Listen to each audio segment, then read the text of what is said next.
દરરોજનો માત્ર એક લાડુ ખાશો તો આખા દિવસનો કામને લઈને લાગતો થાક હોય કે પછી શરીરમાં કોઈ પણ પ્રકારની નબળાઈ હોય તો તે દૂર થઈ જશે.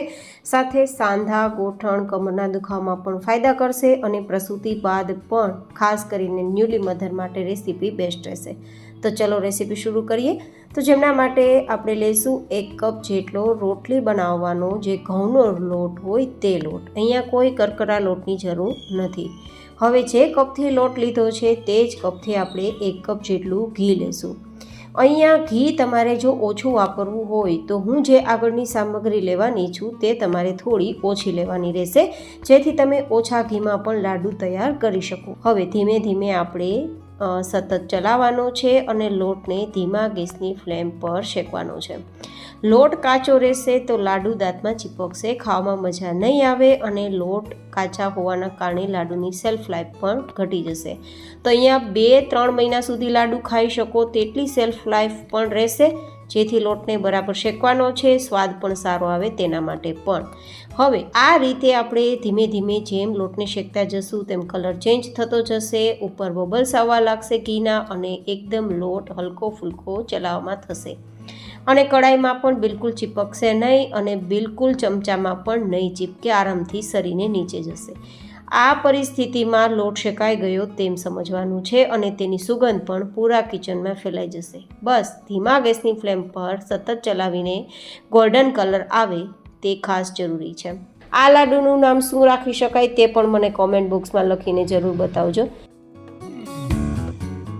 હવે બીજી આપણે હેલ્ધી સામગ્રી લઈશું 1 કપ જેટલો ગુંદ. ગુંદને થોડો દરદરો આપણે મિક્સરમાં દળી લેવાનો છે, જેથી આપણે બીના ઝંઝટ ફટાફટ લાડુ તૈયાર કરી શકીએ. અને આ રીતે અધકચરો ગુંદ વટાઈ જાય પછી આપણે તેને થોડો થોડો શેકેલા લોટમાં ઉમેરતા જશું અને આપણે આ લોટને ચલાવતા જશું. આ રીતે તમે તૈયાર કરશો તો લાડુ ફટાફટ તો તૈયાર થશે, બીના ઝંઝટ તૈયાર થશે અને ખાતી વખતે પણ ગુંદ એટલો મોઢામાં નહીં આવે કે દાંતમાં નહીં ચીપકે અને ખાવામાં ટેસ્ટ પણ ખૂબ સરસ આવશે. અહીંયા મેં 1 કપ જેટલો ગુંદ લીધો છે. તો તમે બધા જાણો છો કે ગુંદ તળવા માટે ઘીની વધારે જરૂર પડતી હોય છે, તો બસ ગુંદ વધારે હોવાના કારણે જ આપણે 1 કપ જેટલું ઘી લીધું છે. જો ગુંદ થોડો પણ ઓછો હશે તો ઘી ઓછું જોશે. હવે આ રીતે આપણે થોડો થોડો ગુંદ ઉમેરતા જશું અને ગુંદ ફૂલી જાય અને બધું જ મિશ્રણ પરફેક્ટ મિક્સ થઈ જાય ત્યાં સુધી ચલાવવાનું છે. જેમ જેમ બધો જ ગુંદ ફૂલતો જશે તેમ તેમ મિશ્રણ આ રીતે ઘટ થવા લાગશે. તમે જોઈ શકો છો અત્યારે બિલકુલ ઘી નથી દેખાતું, કારણ કે ઘી બધું જ ગુંદે શોષી લીધું છે.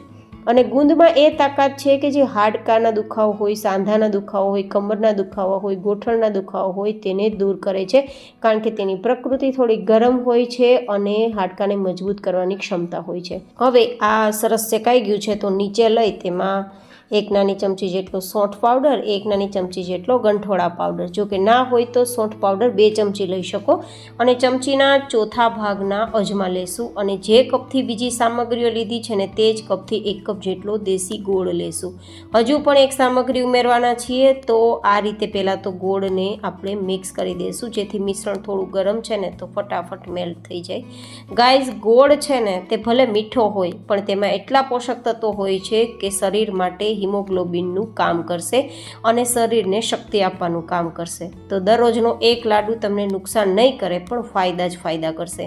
સાથે ઉમેરશું સૌથી હેલ્ધી વસ્તુ 1 કપ જેટલું ટોપરાનું છીણ, જે માથાના દુખાવા માટે, કફને કંટ્રોલમાં રાખવા માટે અને જો ન્યૂલી મધર છે તો તે બેબીને ફીડિંગ કરાવતા હોય તો દૂધ સારું નિર્માણ થાય તેમના માટે પણ આ ટોપરું છે તે બેસ્ટ કામ કરે છે. આ રીતે હવે આપણે બધું જ મિશ્રણ મિક્સ કરી દેવાનું છે. બિલીવ મી ગાઈઝ, આ લાડુમાં ઉપયોગમાં લીધેલી બધી જ સામગ્રી એટલી હેલ્ધી છે, એટલી પોષકવર્ધક છે કે વાત ના પૂછો.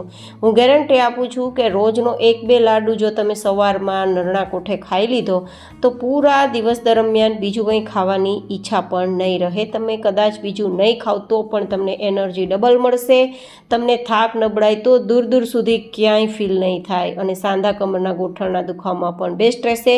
અને ખાસ કરીને પ્રસૂતિ પછી એટલે કે ન્યૂલી મધરને પણ જો આ લાડુ આપવો હોય તો આપી શકાય. તેમને પણ નવી શક્તિનો સંચાર થશે અને બેબીને ફીડિંગ કરાવવામાં પણ વધુ દૂધ નિર્માણ કરી શકશે. તો આ લાડુ સુપર હેલ્ધી છે એન્ડ સુપર સોફ્ટ તો ઓફકોર્સ છે જ, જે હું તમને રિઝલ્ટ અત્યારે બતાવી રહી છું. તો તમે ક્યારે તૈયાર કરો છો આ લાડુની રેસીપી એ મને કોમેન્ટમાં જરૂર લખીને બતાવજો. ફરી મળીશું એક નવી જૈન હેલ્ધી રેસીપી સાથે. ત્યાં સુધી stay healthy and stay happy.